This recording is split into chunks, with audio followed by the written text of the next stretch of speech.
Éruption volcanique à Goma, pourquoi l'alerte n'a pas fonctionné? Qui cache les propos de Kagame sur les massacres à l'est de la RDC?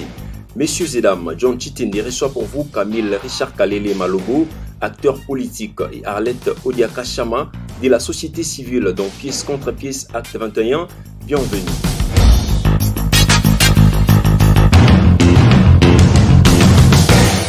Messieurs et dames, très heureux de savoir que vous êtes des milliers fidèles à ces rendez-vous. C'est bel et bien pièce contre pièce. Bienvenue à tous et à toutes avec moi pour la toute première fois, Camille Richard Kalele, comme présenté. Bienvenue. Merci. Sinon, vous allez bien? Très bien. En forme? Très en forme. Bah ouais, ça c'est quoi. Quoique soucieux. On va en parler. Je vois où vous voulez en venir. On va en parler tout justement. Le temps de présenter Maître Arlette Odia. Elle, au moins, c'est une habituée de cette tribune. Merci d'être là. Merci beaucoup, John. Vous allez bien aussi? Également, je me porte bien. J'ai compris, vous voulez tout justement en parler, comme si cela ne suffisait pas. Cette partie de la République démocratique du Congo est déjà en deuil. Mais même les forces de la nature s'en mêlent aussi. Éruption volcanique, Goma était en panique les week-ends derniers, mais moi ce qui compte beaucoup plus pour moi, c'est l'organisation de la réplique ou de la réaction du gouvernement. Comment vous les trouvez? Bien, je suis de cœur avec nos compatriotes de l'Est, principalement ceux de Nyiragongo, Goma, par rapport à l'éruption volcanique qui les secoue directement, qui nous secoue nous tous indirectement. Depuis hier, c'est même depuis avant-hier que ça a déjà commencé à alerter. Nous sommes de cœur avec eux. Malheureusement, on ne sait pas juger Dieu parce que c'est quelque chose de naturel. Mais ça fait quand même mal de voir nos compatriotes être inquiétés de cette façon-là. Moi personnellement, contrairement à votre point de vue, je ne fais pas, je tiens par rigueur à l'organisation quant à la prise en charge de la population par le gouvernement provincial. Je ne vais pas donner des points de vue. Vous savez, c'est un gouvernement des militaires qui vient de s'installer. Je ne pense pas qu'ils ont déjà pris connaissance même des dossiers. Non, mais ils sont en cours. Des dossiers en cours. Bon, ils ne savent pas comment se passent les choses par rapport à tous ces genres de situations. Au moins, la volonté est là. Le chef de l'État a même interrompu son voyage. Son séjour. C'est ce que nous avons appris. Donc, il va venir pour superviser personnellement les opérations, les prises en charge pour secourir nos compatriotes. Donc, en tout cas, tout ce qu'on peut dire en tant que chrétien, et surtout que c'est un dimanche de Pentecôte, on peut seulement dire que Dieu prenne en charge nos frères là-bas parce que nous ne pouvons rien faire. On ne peut pas demander à l'armée d'aller combattre les volcans. C'est la fureur. Oui, donc là, c'est la nature.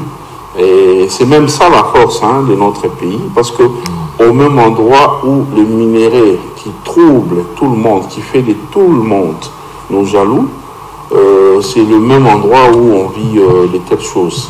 Donc je conseille seulement à nos frères d'avoir leur calme et de faire attention, de suivre les consignes du gouvernement provincial et tout se passera bien. Même du gouvernement national aussi. Ouais.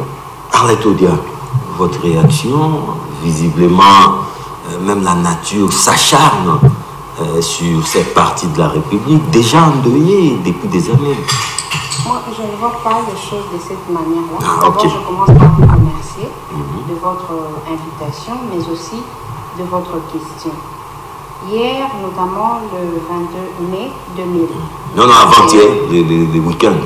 Oui, déjà le week-end, mais qui s'est plus annoncé hier, aux environs des 19h, à Goma, dans les environs de Goma, il s'est fait sentir le volcan qui est entré en éruption avec toutes les conséquences. J'en profite moi aussi à titre personnel, mais surtout aussi au nom du CEDU qui est notre mouvement, le collectif pour le développement et l'unité du Congo, de présenter toute notre compassion à ces compatriotes. Pas seulement nos compatriotes, parce que Goma c'est quand même une ville touristique il y a aussi des étrangers qui ont choisi de résider de ce côté-là. Ils n'ont pas été épargnés des dangers. Donc la compassion, elle est destinée à tous les habitants de ce coin de la République. À la même occasion, nous invitons le gouvernement de la République de bien vouloir prendre en charge la situation, mais surtout d'assister nos compatriotes nécessiteux. Alors, mon intention est plus attirée sur la politique et cette situation qui nous est arrivée. Voilà même que j'entends de la bouche de M. Richard Kalele que le gouvernement qui est en place, donc le gouvernement militaire, peut-être qu'il n'a même pas encore la connaissance de tous les dossiers de la province. Il y a le président de la République qui a interrompu son séjour à l'étranger pour revenir lui-même s'en charger de la situation. Alors, ça inquiète. Pour nous, c'est que la situation du pays, elle n'est pas contrôlée comme il se doit. Comment ça? C'est la nature, non? Je sais. Devrait-on prévoir cette irruption? On ne peut pas prévoir une éruption parce qu'il s'agit d'une catastrophe naturelle. Ça veut dire que le créateur, celui qui a même créé les humains que nous sommes, a aussi voulu que cette situation arrive. Mais quel est le rôle de l'État dans tout cela? C'est de prendre des dispositions en vue de prévenir les dangers, en vue de limiter les conséquences négatives qui peuvent découler de cette éruption volcanique. Il a été mis en place pour veiller à cette situation parce qu'il n'est un secret pour personne que sur ce coin de la République, il y a 2 volcans et les 2 les plus actifs que connaît l'humanité. Celui de Nyiragongo et celui de Nyamulaigila. Alors pour prévenir ou mieux pour surveiller ces calamités naturelles, il est mis en place un observateur volcanique du Goma.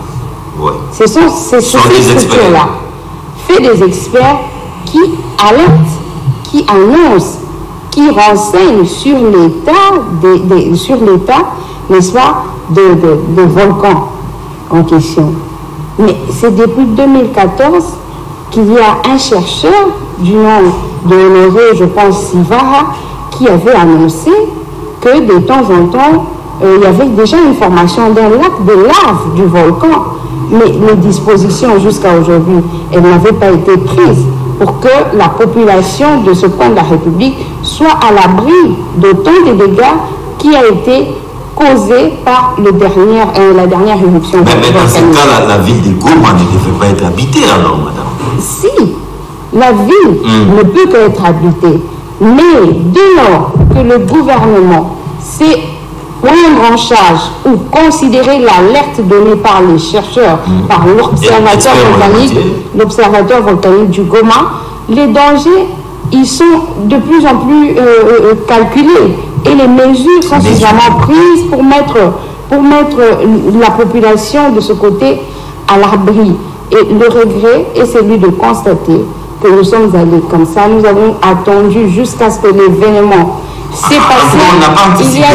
On n'a rien anticipé. Il y a des maisons qui ont été englouties par ce feu. J'ai même entendu, mais avec beaucoup de regrets, des gens dire que Dieu merci, la ville de Goma a été épargnée. Mais lorsqu'on parle du Congo, on parle de l'ensemble du Congo.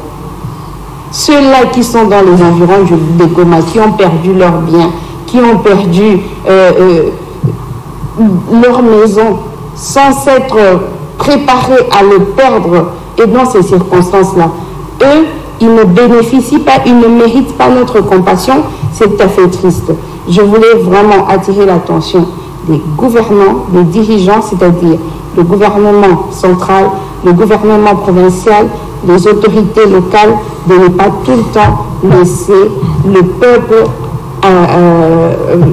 face à ces situations, donc face au triste sort. Dans les gouvernements, la réaction du gouvernement n'est pas à la hauteur parce qu'il n'a pas su anticiper, mais là maintenant il réagit, il court derrière l'événement. Non seulement que le gouvernement n'a pas anticipé, mais même lors de l'éruption en question volcanique, lors de l'évolution du lave du volcan, la population elle était en débandade, elle n'avait pas suffisamment été informée. Et c'est là ravage tout sur son passage.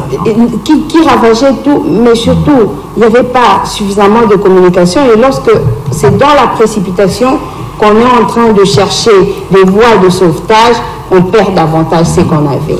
Camille Chakalele, nous sommes dans pièce contre pièce, déjà une réaction à chaud. Oui, il y a une réaction, mais qui converge avec Madame Modia. Ok.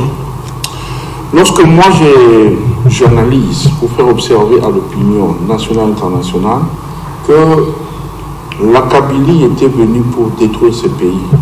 Des gens me taxent d'anti-Kabila. Mais Kabila n'est plus là. Ils parlent de l'acharnement. Kabila n'est plus là. Ce que Madame a dit, c'est très pertinent.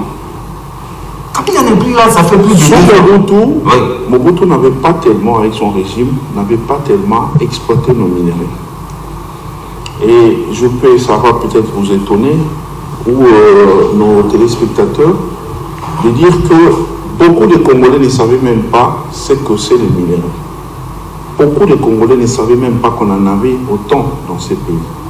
Mais c'est avec le régime Kabila, un régime qui était venu apparemment pour justement piller ces ressources du pays, que les Congolais ont su qu'on en avait et qu'on était un pays riche par rapport à ça, avec précision.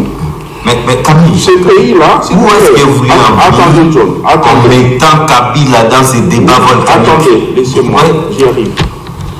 Alors, avec tout ce que le pays a donné à la Kabylie, au pouvoir Kabila, comme moyen, comme richesse, ce pouvoir était incapable d'organiser les choses de manière à prévenir, de manière à mettre dans des conditions.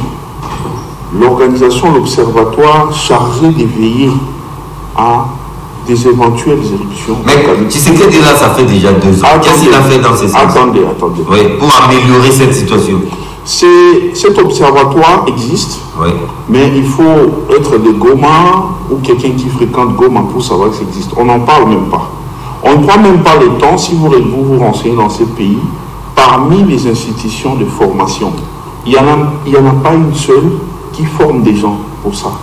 Puisque nous savons que nous avons ces cas-là dans notre pays, et quand ça réapparaît, ça donne des conséquences néfastes. On pouvait même sélectionner les Congolais volontaires d'apprendre et devenir spécialistes en la matière pour les envoyer aller apprendre ailleurs. On n'a jamais pensé à ça. Donc quand ça s'agite, on laisse les Congolais subir leur sort parce que les autorités, la plupart des autorités n'habitent pas dans le barrage. Ils ont plus leurs intérêts seulement. Et quand c'est calme, ils ont leurs intérêts, ils gagnent. Quand ça fait paniquer comme ça, les Congolais peuvent même mourir. Là, c'est pas leur dada. Donc, je vais dire quoi par là? Je fais mien les propos de Mme Modia pour dire que l'État congolais, dans le cadre de la reconstruction du pays, doit penser à mettre en place une organisation nationale sérieuse, très bien outillée pour s'occuper de ça. Mais ça, c'est Tshisekedi qui devait faire. Non, attendez. Tshisekedi est venu. Je suis d'accord. Ça fait plus de 2 ans. Attendez, je suis d'accord. Mais vous le voyez pas. Je suis d'accord avec les principes de la continuité de l'État. Voilà. Mais Tshisekedi vient trouver un pays, je l'ai dit toujours, un pays dans un trou béant. Mais il est monté. Non, mais attendez, John. Oui. Est-ce que c'est déjà après 2-3 jours, même 2 ans, qu'on peut tout mettre en ordre? Il faut combien? J'ai dit non, attendez. Ce pays a été, pendant plusieurs années, en train de subir une destruction. Le pays a subi une destruction inexplicable pendant plus de 20 ans. Alors, maintenant que Tshisekedi est venu, moi je ne défends pas son bilan. Je dis toujours que je ne suis pas de l'UDPS, mais je suis simplement réaliste. Un vice du pays est venu. Il a pris la tête du pays, il dirige les choses. Nous subissons les conséquences de la mégestion du régime Kabila. On est obligé pour l'instant de faire avec. Mais avec ce qui est arrivé, le président de la République est aussi quelque part interpellé et je sais qu'il va prendre des dispositions parce qu'il ne cesse de faire preuve des volontés politiques pour faire changer la situation du Congo.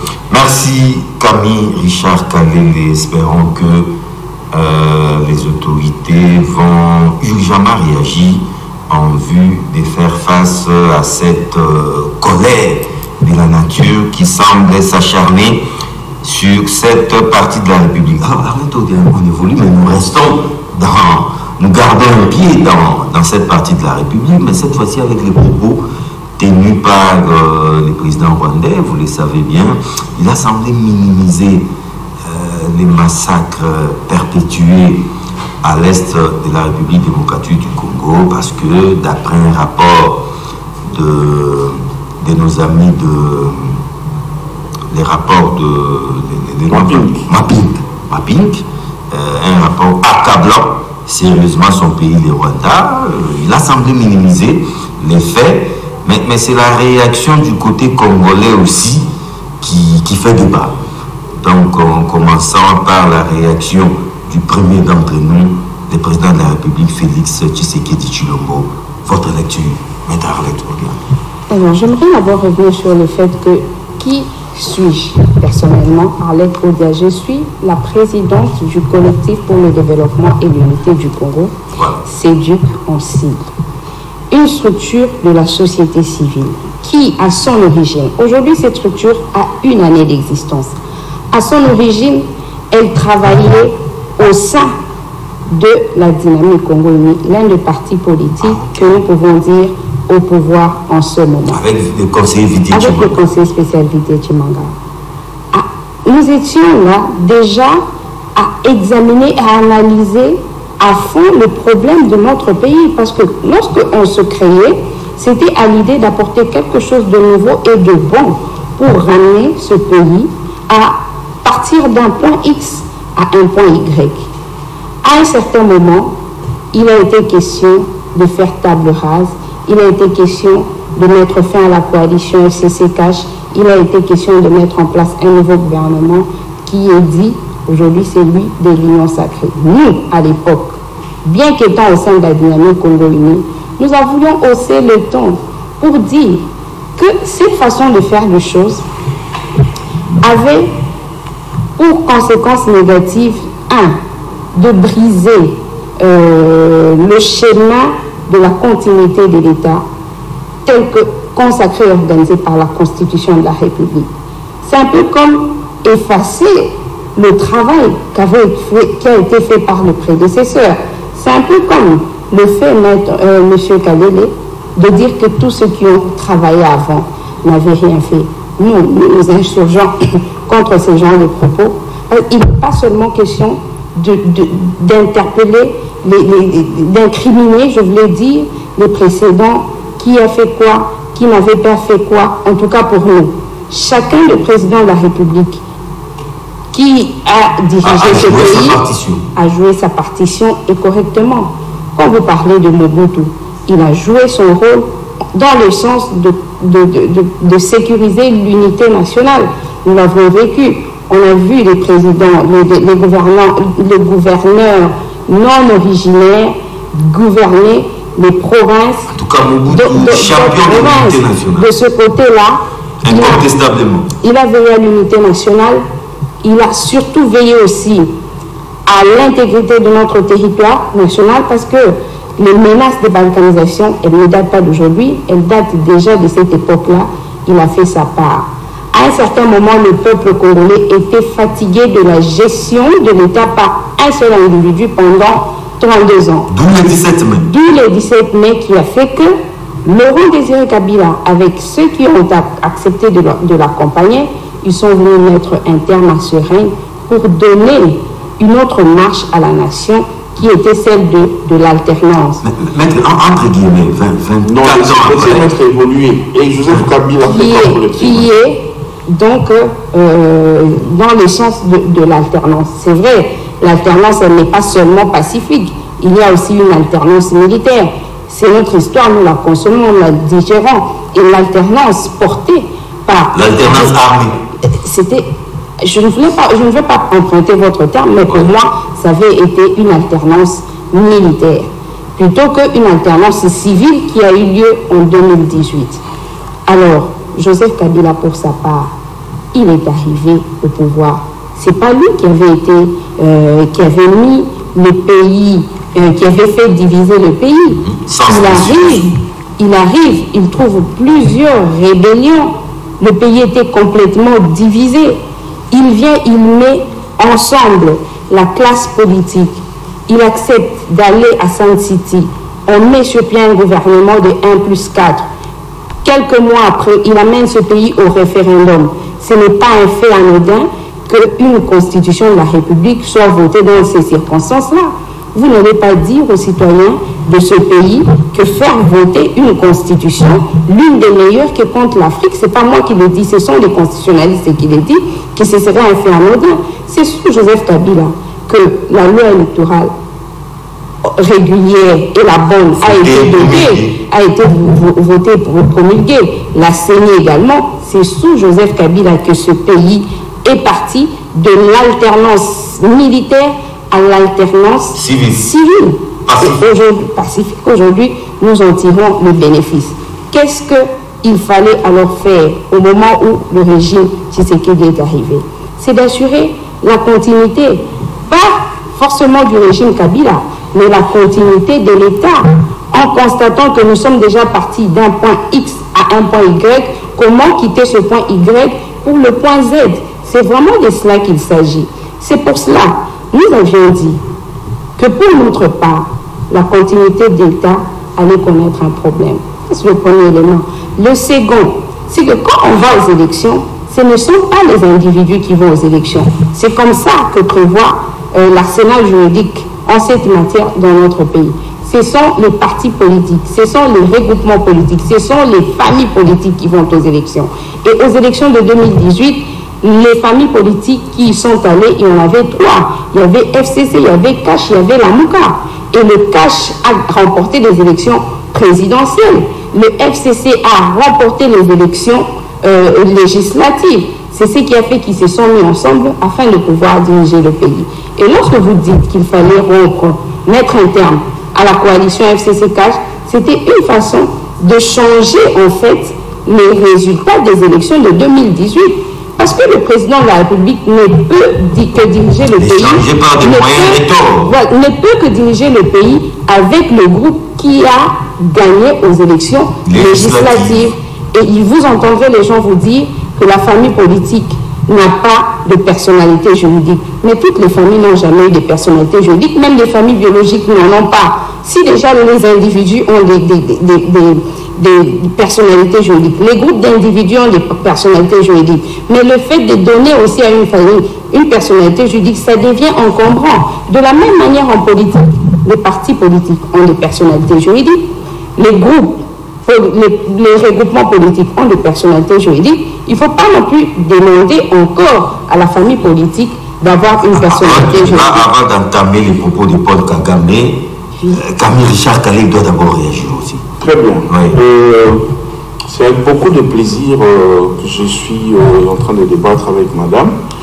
Déjà, en passant, je voudrais la féliciter parce qu'il y a beaucoup de femmes dans ce pays qui réclament, qui parlent de gender, de parité et tout ça, mais qui ne sont pas à la hauteur de défendre, de montrer ce que la femme est capable de faire. Qui veulent que ça soit un cadeau. Oui, elles tiennent nos cadeaux. Alors, quand c'est une dame qui parle, qui prend le temps de réfléchir, qui défend avec conviction. Oui, même si je ne suis pas d'accord avec les propos de madame, les propos qu'elle vient de tenir par rapport à ce que je vais réagir tout à l'heure, mais je la félicite beaucoup. Et je suis fier de la savoir comme étant une compatriote. Je voudrais, les cas Kagame, je vais réagir à la fin. Voilà après. Je vais d'abord sur ce que madame parle au sujet de ce que les prédécesseurs du président Tshisekedi ont réalisé dans ce pays. Notamment Joseph Kabila. Mobutu, je ne vais pas trop rentrer dans son histoire. Parce que Mobutu, tout le monde parle ici de la dictature et tout ça. Mais vous avez un focus sur Joseph Kabila. Sous Mobutu, nous avons beaucoup de choses qui nous plaisaient dans ces pays. Sous Joseph Mobutu, moi je n'avais pas vu des gens exercer certains commerces tels que je les vois aujourd'hui sur la route. Or, sous Mobutu, les pays ne montraient pas ces griffes de richesse comme c'est le cas aujourd'hui. Aujourd'hui, au moins, nous savons que nous sommes un pays riche. Même des petits-enfants peuvent vous expliquer, non, si on fait ça, ça peut produire ceci au pays. Mobutu étant en quelque sorte un peu limité dans ses actions, apparemment même dans la projection de ses perspectives politiques. Donc, je ne vais pas trop suppiter ou même discuter, épiloguer sur les cas Mobutu. Je vais prendre le cas Kabila. Je prends directement le fils. Parce que le père, pendant 2 ans, presque 2 ans là, apparemment, il était encore dans la résistance avec ses camarades de combat qui lui avaient pourri la vie finalement. Je prends le cas de Joseph Kabila. J'attendais à ce que madame me dise que Kabila a fait ceci pour les Congolais, Kabila a fait cela et tout ça. Madame me parle de la réunification du pays, de la guerre qu'il a fait cesser. De la Constitution. Est-ce que Joseph Kabila avait le choix? Parce que Joseph Kabila avait accédé à la magistrature suprême par des circonstances malheureuses. Si d'ailleurs cela avait été accepté, c'est parce que les Congolais n'étaient pas éveillés, comme c'est le cas maintenant. À l'époque, on avait encore beaucoup de sympathie pour l'AFDEL. On se disait peut-être qu'ils étaient réellement tout ça avait joué. Mais qui peut accepter, madame, tel que vous êtes là, dans votre famille, vous voyez quelqu'un dont vous n'avez jamais entendu parler, il est sorti d'où on ne sait pas, on vient vous dire que c'est lui qui devient votre chef de famille. Qui peut accepter ça? Personne. Je dis toujours que je n'ai rien contre Joseph Kabila. Mais voyez même la façon dont Joseph Kabila s'exprimait à l'époque, l'accent qu'il avait, tout ça là, la physionomie qu'il faisait, ça pouvait vous faire croire que vous aviez affaire à votre frère. J'ai dit non, tout Congolais dira non, vous-même aussi. Non, mais on a dit à cette job, laissez-moi, s'il vous plaît. S'il vous plaît, je parle de mais grandi en Chine, comprenez que ne me prêtez pas de des propos. fois l'apparence Ne me prêtez pas de propos que je n'ai pas sortis. Non, mais c'est vous qui l'avez. Je n'ai pas parlé d'être Congolais ou pas. Je parle de faits. Nous avons des photos sur les réseaux sociaux. Joseph Kabila de l'époque et d'aujourd'hui. Ça fait 2 personnes différentes. Autant que vous d'hier et d'aujourd'hui, c'est 2 personnes différentes. Madame, attendez, je suis en train d'avancer. Les calendriers de 10 ans, c'est pas le même. C'était pas facile d'accepter d'être dirigé par quelqu'un qu'on ne connaissait pas. Laurent Désiré Kabila, on les connaissait, on entendait parler de lui. Et quand on l'a vu, on a vu comment il fonctionnait. Joseph était le fils de Moussa. On n'est pas sur ce débat-là. Alors, on a accepté ça, c'est passé. Il est arrivé, nous avons vu les limites dont son régime faisait preuve. Alors la guerre a commencé avec l'opposition politique dirigée par Étienne Tshisekedi de heureuse mémoire. Alors Joseph n'avait pas de choix. Qu'est-ce qui a poussé Jean-Pierre Bemba à aller en guerre?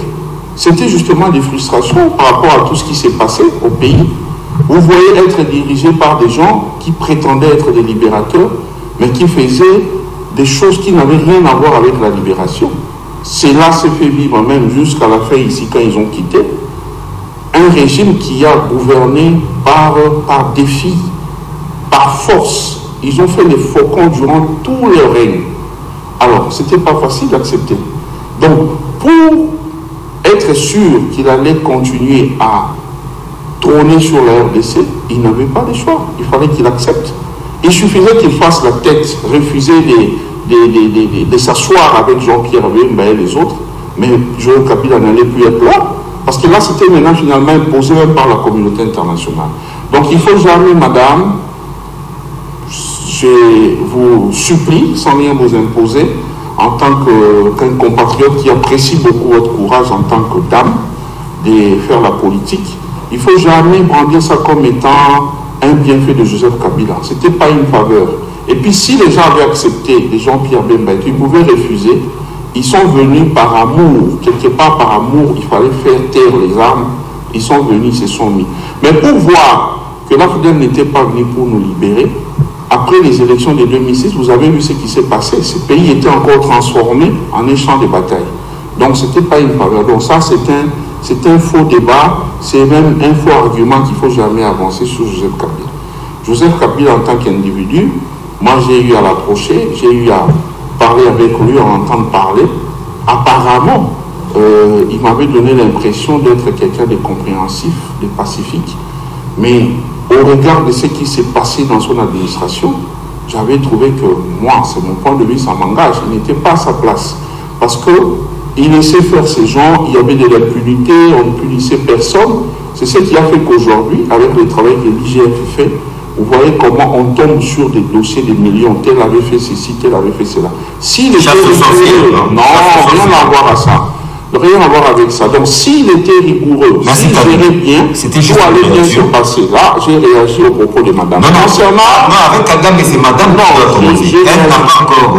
Non, vous avez parlé des propos de Kagame. C'est à elle de. D'accord. Madame, croyez-moi, je n'ai rien contre Joseph Kabila, mais seulement je dis, tout ce que nous vivons aujourd'hui est les fruits du laxisme avec lequel gérer le pays. Kagame, c'est fait parler de lui, hein. Oui, absolument. Il est sur toutes les lèvres en RDC, là. C'est quand même les coups des uns et des autres. La phrase qui m'a le plus attiré, c'est le fait de revenir, c'est le fait de dire que le peuple congolais n'est plus dupe. Le peuple congolais est à ces jours suffisamment mature pour pouvoir comprendre la situation politique dans son pays. Lorsque le président Kagame a tenu les propos qui pratiquement, pour tout Congolais, il s'est senti touché dans son amour propre. Les Congolais ont réagi chacun dans son sens. Avec beaucoup d'émotions aussi. Oui, certains avec de l'émotion, d'autres aussi avec beaucoup d'intelligence et de tact, de sérénité. Notamment le président de la République. L'intervention la plus essentielle que ce peuple congolais attendait, c'était l'intervention ou la réplique du gouvernement, la réplique du président de la République s'il le voulait bien, parce que pour moi, il n'était pas obligé de le faire, mais au moins le gouvernement, oui. Mais qu'est-ce qu'a fait le gouvernement? Silence coupable. Totalement. Totalement. Le chef de l'État a répondu sans répondre. C'était lors d'une interview. Il n'a pas répondu en répondant. Qu'est-ce qu'on veut nous faire croire qu'il s'agit de la diplomatie ou alors de la haute diplomatie? Oui. Mais la diplomatie, c'est aussi défendre son territoire. La diplomatie, c'est aussi protéger ses populations. C'est ce qu'il fait. L'état de siège est là pour ça. L'état de siège, oui. J'ai toujours dit que c'est une mesure qu'on ne peut ni applaudir, ni critiquer, dans le sens de dire... Mais les résultats commencent à tomber, madame. C'est très positif. C'est ainsi que j'ai dit que c'est une première expérience pour la République démocratique du Congo. Seul Dieu sait si elle va... C'est pas une première expérience. Avec Mobutu aussi, on l'a vécu. À la manière dont ça se passe aujourd'hui, c'est pour la première fois que l'on vive cela. Mobutu était un militaire. Avant d'être. Mobutu était un militaire avant d'être un chef de l'État. D'ailleurs, il avait conservé son titre de maréchal tout en étant président de la République. Et cette fois-là, c'est un président de la République civile qui va expérimenter l'état de siège. C'est le commandant suprême des forces armées. Oui. C'est en cela que j'ai dit que c'est une première expérience pour la République démocratique du Congo dans ces circonstances-là. Donc, ce n'est pas mieux indiqué, en tout cas pour nous au CEDUC, c'est comme ça que nous voyons la chose, ce n'est pas mieux indiqué de dire que c'est une bonne décision ou alors c'est une mauvaise. C'est une expérimentation. Nous devons tous, Congolais, fils de ce pays, apporter quelque chose en soutien à cet état de siège pour que ça marche. Quand la paix est à l'Est, la paix est dans l'ensemble du territoire national. Je ne veux pas ici que l'on dise ou que l'on pense que je serai contre l'état de siège. Vous avez même dit qu'il y a de plus en plus de retombées positives que je salue. Et je voudrais que cet état de siège vienne réellement à mettre fin aux problèmes de sécurité qui se posent dans l'Est de notre pays. Vous estimez que la réaction de Félix Tshisekedi n'était n'était pas à la hauteur de l'affront. Ce n'est pas seulement moi qui le dis, mais c'est l'ensemble du peuple congolais qui pense que la réaction de son déclarer la guerre au Rwanda de la République n'était pas à la hauteur de la provocation. Parce qu'en fait, il s'agit d'une provocation du Rwanda. Il s'agit du fait que le président Kagame a été pris au dépourvu. Il ne sait pas encore comment s'y prendre. C'est même pour cette raison que de plus en plus, les FARDC sont en train de prendre du terrain. Et il fallait comprendre que c'est une provocation du président rwandais et réagir. Justement, le président rwandais était dans la logique de nous distraire. Par conséquent, Félix Tshisekedi n'a pas de raison de réagir. Mais justement, dans cette façon de faire du président rwandais, le président de la République RD congolais devrait continuer à adopter une attitude qui insuffle davantage de la peur dans les camps de Kagame, qui visiblement est pris par la peur, ne sachant comment réagir. Et lorsque bon, les avis sont partagés. Si vous pensez que c'est comme ça qu'on doit lire la réaction du président de la République, mais libre à vous. Laissez-nous en tant que séduc, laissez-moi en tant que citoyen de ce pays de faire aussi ma propre lecture. Je l'assume. Tout à fait. Et je m'assume. Alors, le fait de dire que, pour moi, la réaction, elle n'était pas à la hauteur de la provocation. C'est assez regrettable qu'avec ce qui s'est passé hier à Goma, que l'on dise que d'ailleurs, si ce n'était pas comme ça que les choses s'étaient passées, les populations de Goma ne seraient pas reçues au Rwanda.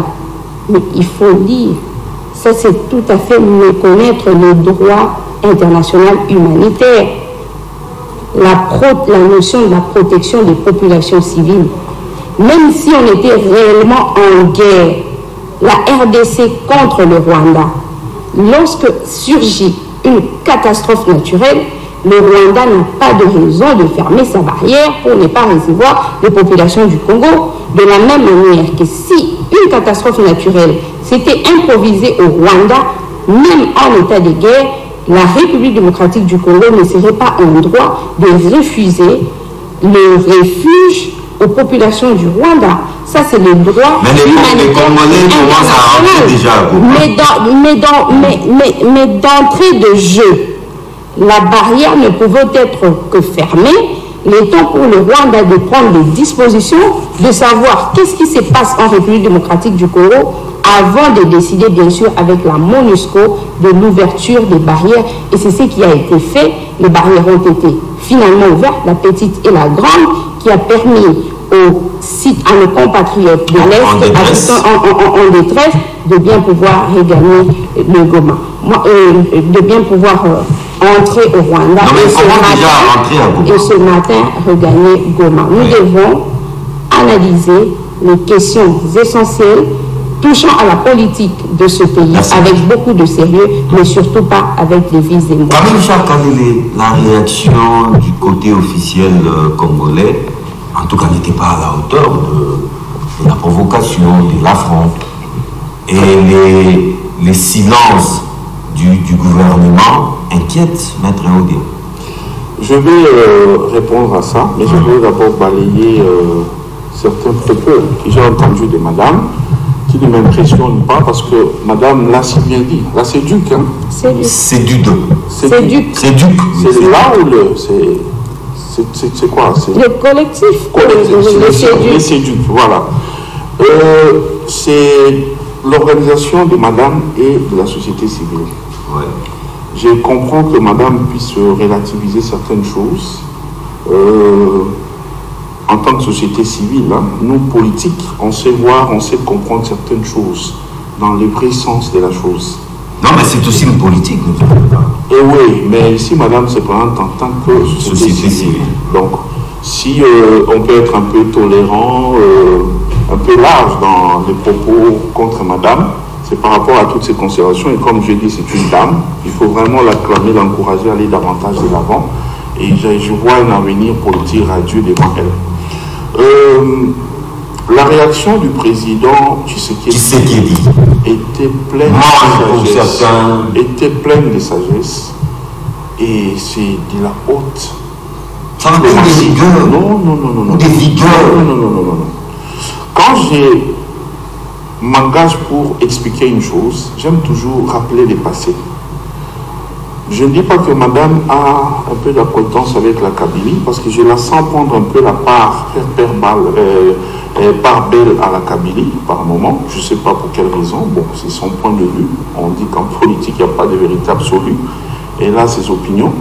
Mais tout ce que nous vivons, en tout cas pratiquement la majorité de toutes les choses que nous vivons aujourd'hui, qui nous endeuillent, sont le fruit des régimes passés. Mobutu a une part, mais c'est principalement le pouvoir de Joseph Kabila qui est à la base de beaucoup de choses. Tshisekedi ne pouvait pas continuer avec cette logique-là.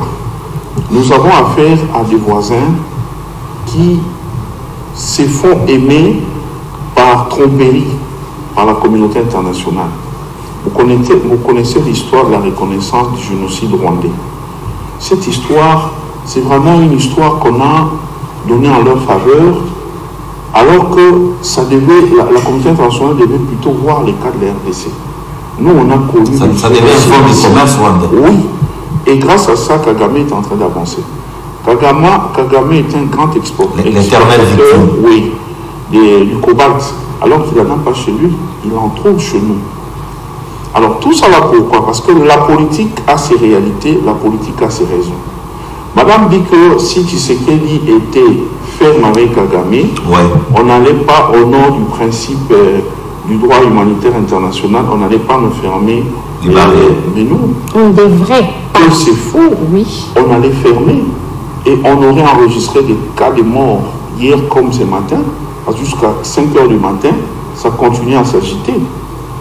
Si le président Tshisekedi a réagi de cette façon-là, c'est parce qu'il attendait le volcan et que les barrières devaient être ouvertes pour recevoir les Congolais au Rwanda. Alors il y avait pays dans la demande. Madame, j'ai été très patient quand madame parle.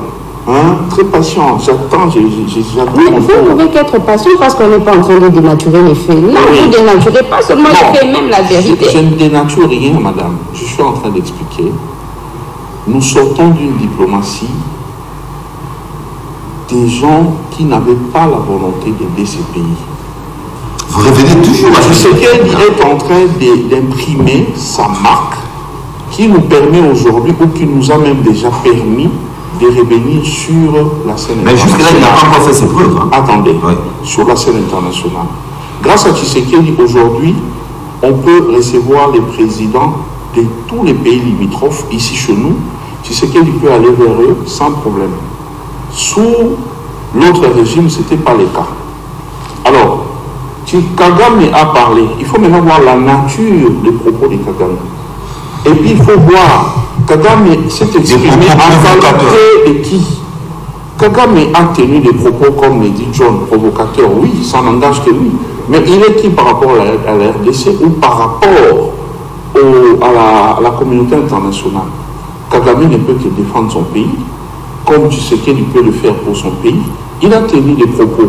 C'est une masturbation pour lui, pour faire plaisir pour la consommation de son peuple. Nous, de notre côté, on ne pouvait pas suivre ça. C'était des propos à minimiser. Faire des propos de Kagame... Mais on ne crache pas sur des morts, des milliers de Congolais qui sont morts. Faire de ces propos-là une affaire d'État, c'est vraiment... Je dis pour même beaucoup de gens que j'avais vu réagir sur Twitter et tout ça, mais c'est vraiment méconnaître la politique, c'est de l'analphabétisme politique, parce que ça n'avait aucun impact sur la nation congolaise. Nous sommes petit à petit en train d'avancer vers la possibilité de faire ériger un tribunal transitionnel qui va traiter, qui va juger de toutes ces questions. Les rapports mapping a été rédigés par des experts des Nations Unies, par des Rwandais. Si Kagame s'agite, c'est justement parce qu'il sait ce qui pourra lui arriver. Mais, pour vous montrer que Tshisekedi a été sage, premièrement, les Rwandais qui se prennent pour des petits dieux, pour les gendarmes de la communauté internationale. Ils n'ont pas fait de propos de Tshisekedi un problème. Ils ont trouvé qu'il avait raison. Tshisekedi a parlé, il était calme, même souriant, mais il a tenu des propos qu'il fallait être un grand diplomate pour comprendre qu'il avait presque blâmé Kagame. Si cela vous fait plaisir. Il a parlé pour dire que, tenant compte des gens qui ont rédigé les rapports mapping là, le président Kagame devait d'ailleurs compatir, devait d'ailleurs sympathiser, avoir pitié des Congolais par rapport à ce qui a été expliqué dans ces rapports-là, pour comprendre que nous devons seulement attendre la justice faire son travail. Quand on vous dit ça, c'est une façon de vous insulter quelque part. Je ne dis pas qu'il a insulté. C'est une expression. Il a parlé pour la consommation. Kagame n'avait pas pour la consommation de sa population. Tu sais qu'il a parlé pour la nôtre.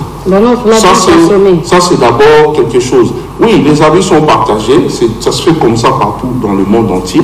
Ce n'est pas un problème. Mais moi, pour moi, qu'il ait réagi ou pas, j'avais trouvé les propos de Kagame sans impact. Alors maintenant, avançons. Vous avez parlé de comment on n'allait pas fermer la frontière, on allait seulement ouvrir quel que soit les temps. Mais droit international, le temps de négocier, le temps de faire ceci, faire cela, vous savez combien de cas de décès on allait enregistrer? On allait connaître des problèmes. Et pour votre information, si vous n'êtes pas au courant, peut-être un rappel si vous l'êtes déjà, le ministre rwandais des Affaires étrangères a réagi pour soutenir les propos du président Tshisekedi. Il a essayé d'expliquer pour dire que le président Tshisekedi, ce qu'il a dit est vrai, mais ces meurtres, ces assassinats, ces massacres ne venaient pas du Rwanda. Il dit que la RDC est entourée de beaucoup de pays. C'est venu certainement d'autres pays. Il y a 9 pays limitrophes, mais pas du Rwanda. Vous voyez? Donc, il a réagi au propos de Tshisekedi avec beaucoup de respect et de considération. Pourquoi il a réagi? Parce que ça les a choqués, ça les a interpellés.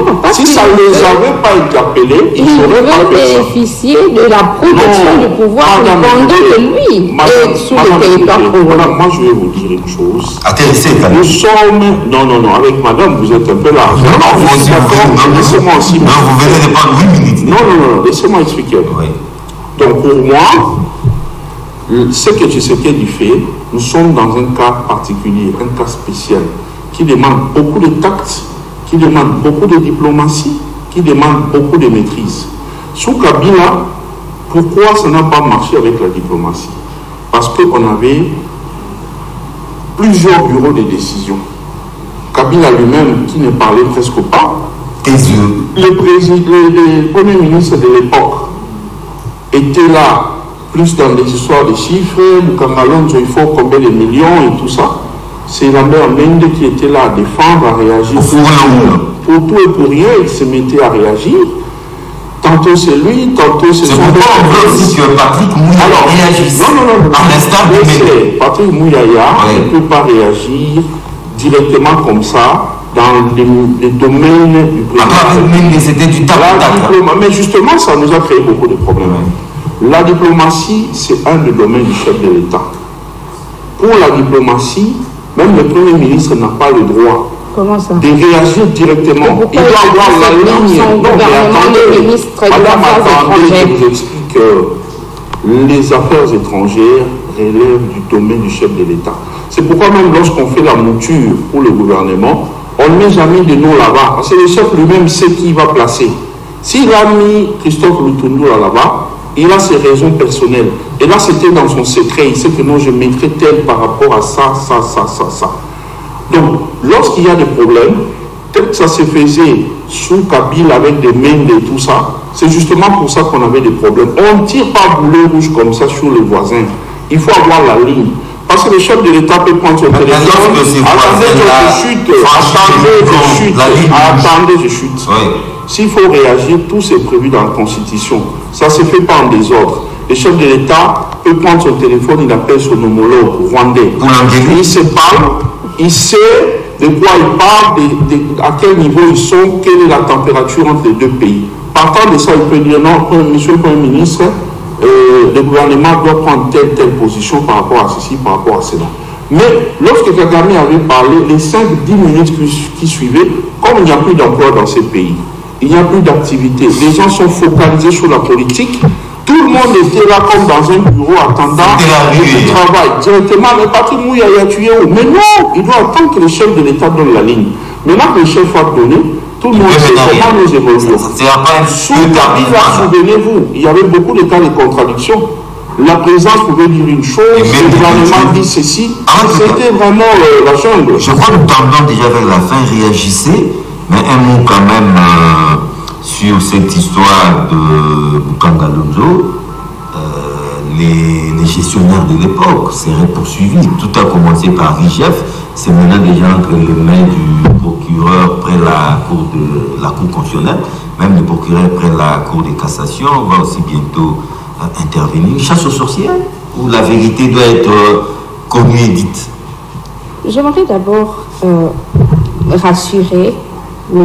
Khaled en face de moi que nous sommes une société civile, une structure de la société civile indépendante, libre d'esprit.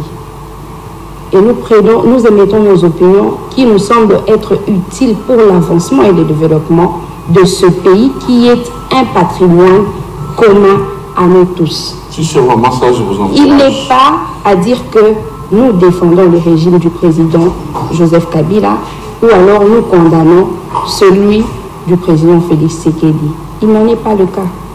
La société civile dans la vie d'une nation, c'est d'apporter les idées qui permettent ce pays-là de développer, des idées constructives. Il est vrai que dans sa marche, il a aussi intérêt à encourager, à féliciter les dirigeants pour le travail qu'ils font. Mais on ne peut réellement le faire que lorsque le peuple ressent les retombées positives de la gestion de la nation. Est-ce qu'on peut le dire en ce moment dans notre pays? Est-ce qu'il y a suffisamment à manger dans le plat du Congolais? Ça vient, ça vient. Ce père-là, il est fier d'envoyer son enfant à l'école, sachant qu'il n'y a rien à manger à la récréation dans son sac. Ce père-là, il sait être fier devant son enfant, alors qu'il ne sait pas lui donner un abri décent, une habitation décente. La sécurité continue à poser problème, même si maintenant il y a certaines avancées. C'est face à tout cela que nous élevons le ton. Ce n'est pas de cela qu'il s'agit. Revenons au débat. Après une destruction, après une injustice subie, pourquoi lorsqu'on rend le jugement, on tranche, on dit, monsieur doit aller passer autant d'années de prison? Ces années-là, c'est pour prévenir la réparation. La réparation ne peut pas être... Madame, la réparation n'est pas automatique, ça prend du temps. Le président Tshisekedi est arrivé, il a trouvé un pays par terre. Il est en train de travailler, ignorer, c'est ce que vous lui dites. C'est bon, et c'est là le problème que connaît le pays. Refuser le fait de chaque fois dire au chef de l'État que le pays est par terre, vous pouvez prendre tout le temps que vous voulez pour faire décoller le pays. C'est ce qui fait que nous continuons à sombrer. J'ai fait beaucoup d'émissions avec John. Il sait, quand ça ne va pas, je dis ça ne va pas. Quand ça va, je dis ça va. Mais au moins là, vous me Par rapport au temps, moi d'antenne. j'estime que le président Tshisekedi travaille. Il a trouvé un pays très malade. Merci, Khaled. Il ne faut pas lui tenir rigueur par rapport Merci. à ça. Ce n'est pas déjà demain on va commencer à avoir des fous. Arrête de dire. Alors pour revenir à la question du génocide, bien sûr, avant de terminer sur le Congolais, je le dis tout rapidement. Toi, rapidement. Pourquoi le peuple congolais a réagi brusquement et spontanément après les déclarations de Kagame? Il faut d'abord voir qu'au Rwanda, il a été mis en place un mémorial du génocide rwandais. Et le gouvernement rwandais a pris des dispositions pour pouvoir résoudre tant soit peu les conséquences négatives de ces génocides sur ces populations. Mais est-ce que chez nous, ici au pays, il existe ne serait-ce un mémorial pour reconnaître l'existence des massacres en République démocratique du Congo, alors que tous nous savons qu'elles ont eu lieu? Et Kagame profite de cela pour essayer de montrer à la communauté internationale qu'il n'y a jamais eu de massacre en République démocratique du Congo. Voilà qu'il n'y a même pas de mémorial. Voilà que, bon, pour lui, le rapport Mapping, il est fortement politisé. Il est d'ailleurs suivi par le docteur Mukwege, c'est controversé, il est manipulé, instrumentalisé. Vous pensez vraiment que le gouvernement congolais devrait rester silencieux face à cela? Moi, j'ai dit non. À mon avis, le président de la République n'était pas appelé ni obligé de répondre au président Kagame. Mais il n'a pas répondu. Mais ce qu'il y avait à faire, c'est que le gouvernement de la République tente de répondre aux préoccupations du peuple congolais par rapport aux déclarations de Kagame. Ce n'est pas répondre à Kagame, mais donner de l'éclaircissement, de l'éclairage aux citoyens congolais qui en ont le droit. Une fois sur Boukangalou. Boukangalou, c'est l'un des programmes phares sous Joseph Kabila. Il a donné des produits. On en a bénéficié. La première récolte, le pays a connu la première récolte. Mais pas seulement ça. Même sous Félix Tshisekedi, il y a eu des récoltes à Boukangalouzo. Tout à fait. Mais lorsque un programme comme celui-là ne marche pas, la priorité n'est pas celui de rechercher les détourneurs des fonds. Et de faire quoi? Je pense que la priorité, c'est pour le gouvernement d'analyser et d'examiner en dehors de la justice qu'est-ce qui a marché, qu'est-ce qui n'a pas marché. Vous avez déjà entendu le Premier ministre Sama Lukonde tenir un point de presse pour éclairer la lanterne des citoyens congolais sur cette question-là. Pourquoi il faut seulement et absolument... Mais c'est la continuité de l'État. La continuité de l'État veut que les autorités telles qu'elles se succèdent soient capables d'expliquer au peuple congolais même les situations qui se sont déroulées avant leur arrivée. Mais c'est le travail qu'on avait confié à l'IGF. C'est à tort qu'on doit penser que toutes les questions de la gestion de la République doivent se solder dans les cours des tribunaux. L'IGF fait partout maintenant. On l'invite partout. J'ai dit que c'est à tort.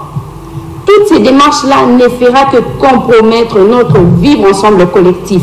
Et le souci des CEDUC est que toutes les questions de la République touchant à la vie de la nation congolaise soient examinées et traitées de la bonne manière, pas seulement dans les cours des tribunaux. Qui d'ailleurs, à ce niveau-là, je suis en train de chuter par là, il y a encore beaucoup à faire pour notre justice.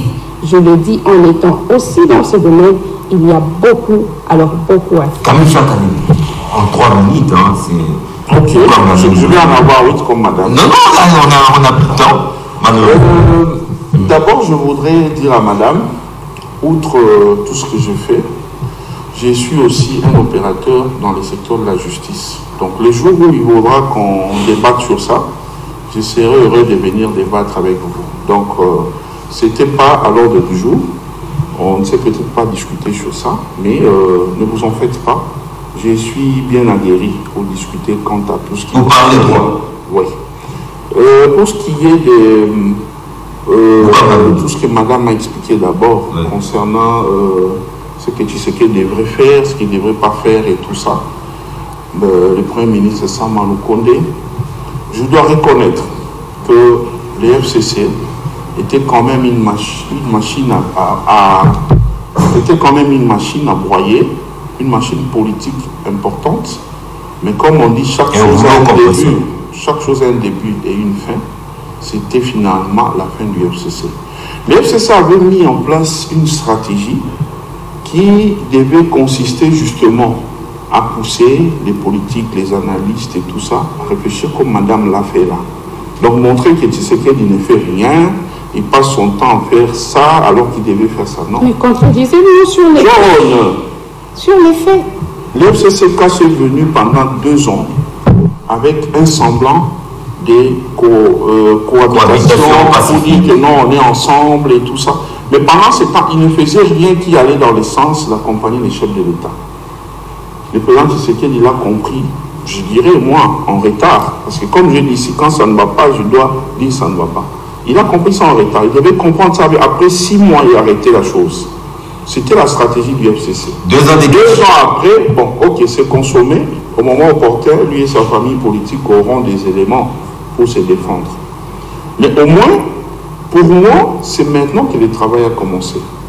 On ne peut pas laisser les gens qui ont mis les pays à genoux être tranquilles, continuer à jouir de leurs millions, les utiliser même pour perturber la situation économique du pays. Parce que quand vous avez affaire à un adversaire qui est suffisamment friqué, mais il peut déranger le fonctionnement de l'économie du pays, il faut les traquer, il faut aller fouiner sur le passé, de manière à découvrir qui avait fait quoi. Si ces gens-là ont cet argent, faire de sorte que ça commence déjà à être remboursé. S'ils n'en ont pas commencé à les inquiéter en le mettant aux arrêts. Attendez, madame, s'il vous plaît. Madame, s'il vous plaît. La justice, vous le savez comme moi. Justice vengeance. Vous le savez comme moi. Vous avez certainement eu à plaider pour beaucoup de causes où les gens avaient raison, mais qui n'ont peut-être pas avaient été causes qui n'ont pas obtenu cause par rapport à la réalité des faits. Vous le savez, vous savez comment certains magistrats se comportent dans ce pays. Alors ça, c'est une autre paire de manches. Nous aurons l'occasion d'en parler. Oui. Mais pour ce qui est de l'IGF, l'IGF fait son travail. Et c'est grâce à l'IGF qu'on parvient à savoir ce qui s'était passé pour ce qui concerne les chiffres. Quand il fait son rapport, il donne à la justice. C'est à la justice d'agir. Si la justice n'agit pas rapidement, ou si la justice agit avec lenteur, ça c'est depuis l'affaire de l'IGF. C'est pas une chasse aux sorcières, ça. Donc, pour ce qui est des Bukangalonzo, chuté, Matata Ponyo prétend être innocent. Il a même tweeté 1000 fois pour dire non, je quitte là où je suis en Guinée, je rentre rapidement pour prouver que je suis innocent. En même temps, il dit, et la justice est instrumentalisée et politisée. Donc, ça prouve qu'il faisait ça quand il était Premier ministre. Alors, maintenant qu'il est venu, il ne doit pas avoir peur.